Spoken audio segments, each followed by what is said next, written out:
O conflito entre Rússia e Ucrânia continua escalando em intensidade e violência. Nos últimos meses, os combates se acirraram nas regiões russas de Kursk e ucranianas de Donetsk.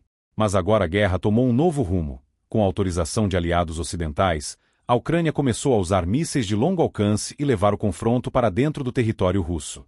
Drones e mísseis ucranianos atingiram alvos estratégicos dentro da Rússia, causando grandes perdas para o exército russo. Mas, apesar desses ataques, os combates na linha de frente seguem sem trégua. Recentemente, o exército ucraniano realizou uma operação conjunta com unidades de artilharia, utilizando os temidos HIMARS para desferir um duro golpe nas forças russas. Esse ataque não só impôs baixas significativas ao inimigo, como também estabeleceu um recorde ao lançar centenas de drones em diferentes pontos da Rússia. Mas como essas operações foram realizadas? Vamos analisar juntos os desdobramentos mais recentes deste conflito. Enquanto isso, não se esqueça de se inscrever no canal, ativar as notificações e deixar seu like para acompanhar as atualizações.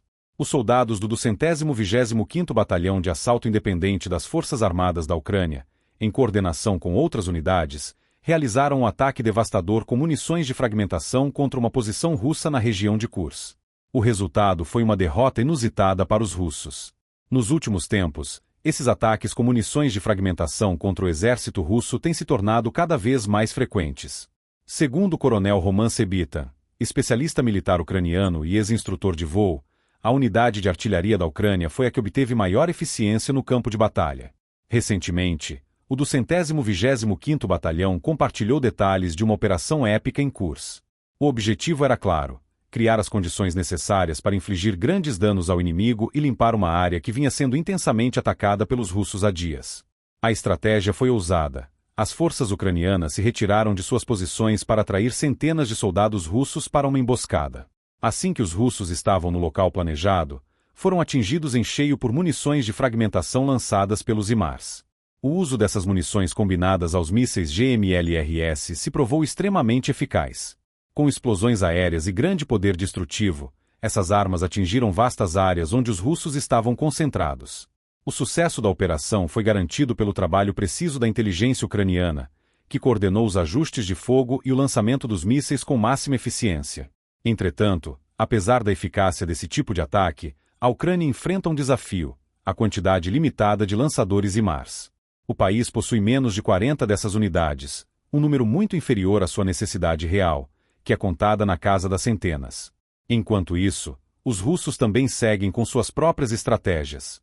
Tropas russas incendiaram uma área próxima a Chasiv Yar, na tentativa de ocultar as grandes perdas sofridas após um recente ataque aéreo das Forças Armadas da Ucrânia.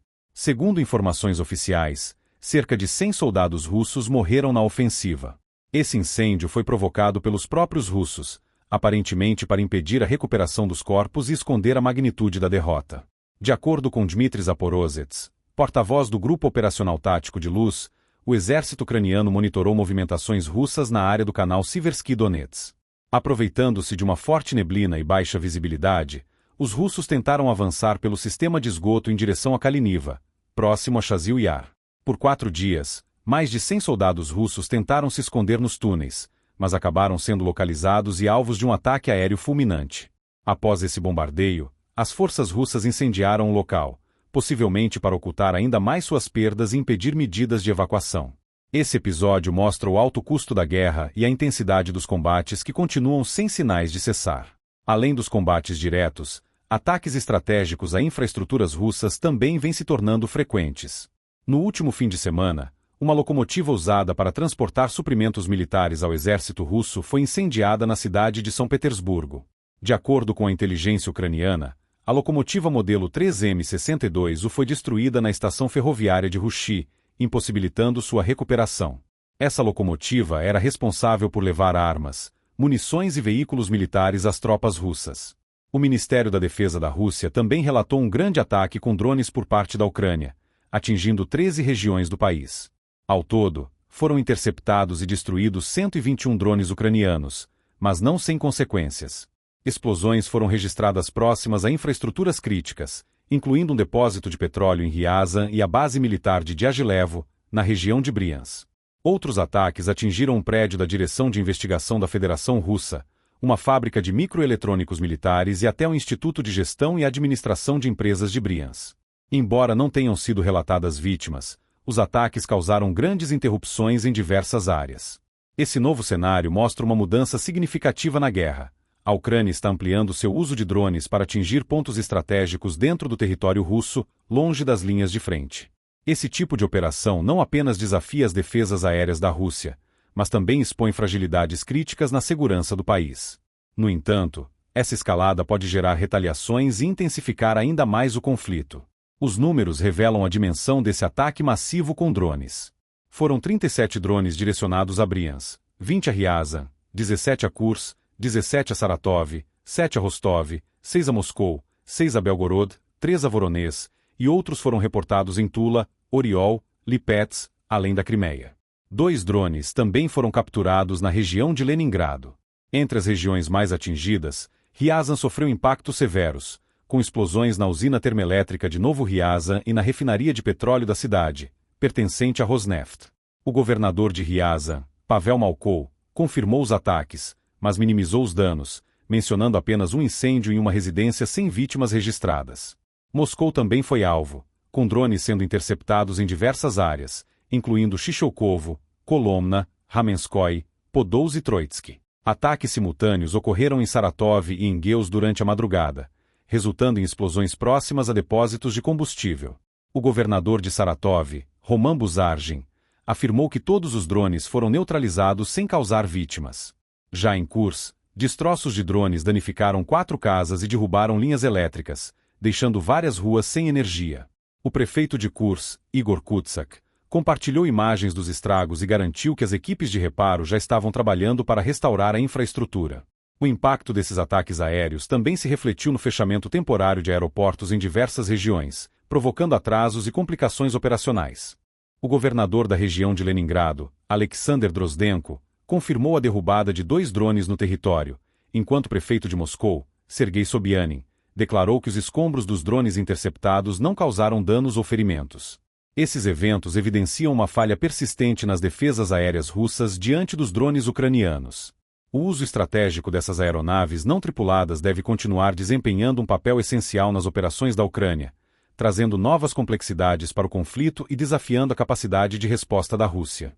Além dos ataques aéreos, os combates diretos entre Rússia e Ucrânia continuam intensos. De acordo com as Forças Armadas da Ucrânia, o exército russo sofreu perdas significativas nos últimos dias, especialmente em equipamentos de artilharia. Nessa última semana, 62 sistemas de artilharia russos foram destruídos, elevando o número total de perdas para mais de 22 mil desde o início da guerra. Nos últimos dias, a Rússia perdeu cerca de 180 sistemas de artilharia, o que reflete a brutalidade dos combates em curso. A guerra, que já dura quase 4 anos, tem imposto um desgaste sem precedentes aos dois lados. No fim de semana passado, o exército ucraniano afirmou que a Rússia perdeu cerca de 300 veículos militares em um único dia, um recorde desde o início do conflito. As estimativas sobre baixas humanas variam, mas os números divulgados pela Ucrânia costumam ser maiores do que os relatados por aliados ocidentais. O Kremlin, por sua vez, raramente divulga informações precisas sobre suas perdas. Recentemente, o presidente dos Estados Unidos, Donald Trump, afirmou que cerca de 1 milhão de soldados russos e 700 mil soldados ucranianos já morreram desde o início da guerra. No entanto, especialistas independentes não conseguiram verificar esses números, e eles são muito superiores às estimativas oficiais. Durante sua campanha eleitoral, Trump prometeu mediar um acordo de paz entre Rússia e Ucrânia.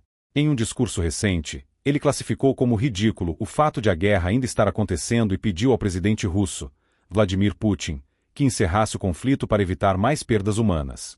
Putin respondeu às declarações de Trump, afirmando que a Rússia está aberta ao diálogo com a futura administração dos Estados Unidos sobre a guerra na Ucrânia.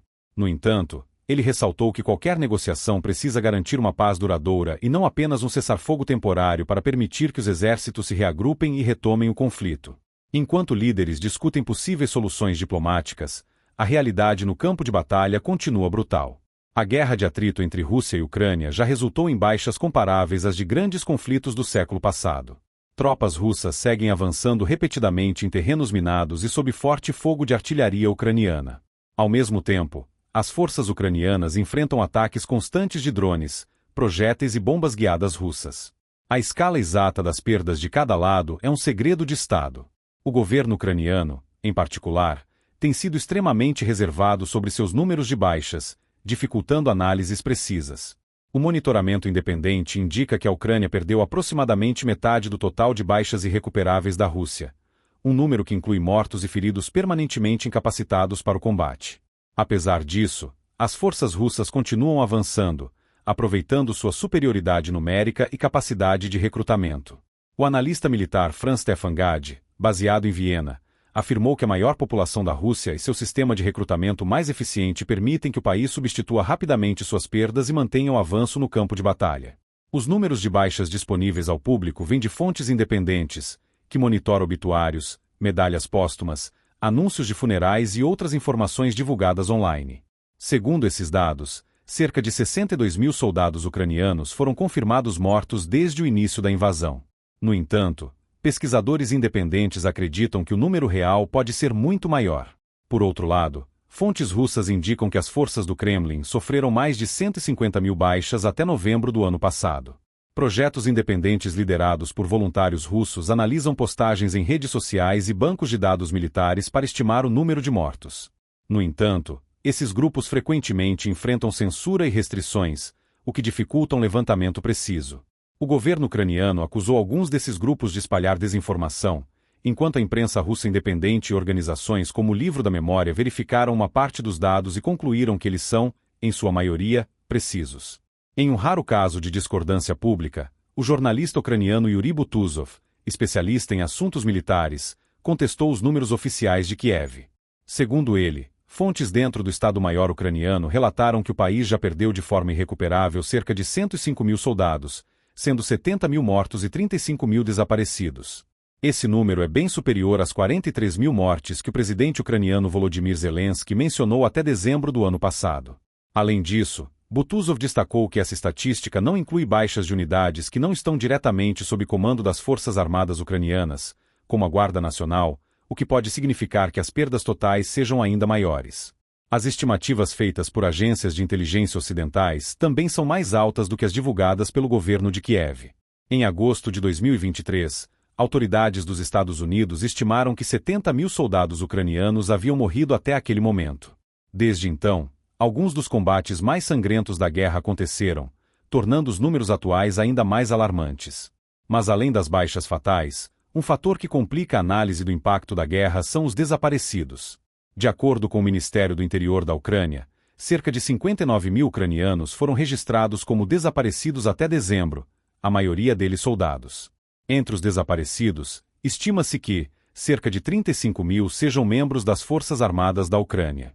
Segundo analistas militares, a grande maioria desses soldados provavelmente já faleceu, mas a burocracia dificulta que suas famílias os declarem oficialmente mortos.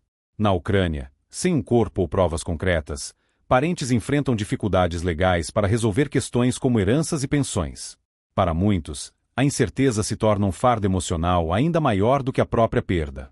Além das mortes e desaparecimentos, a guerra também está desgastando os exércitos de outras formas. A melhor métrica para medir esse impacto não é apenas o número de mortos, mas as chamadas perdas irrecuperáveis, que incluem tanto os mortos quanto os feridos graves, incapazes de retornar ao combate.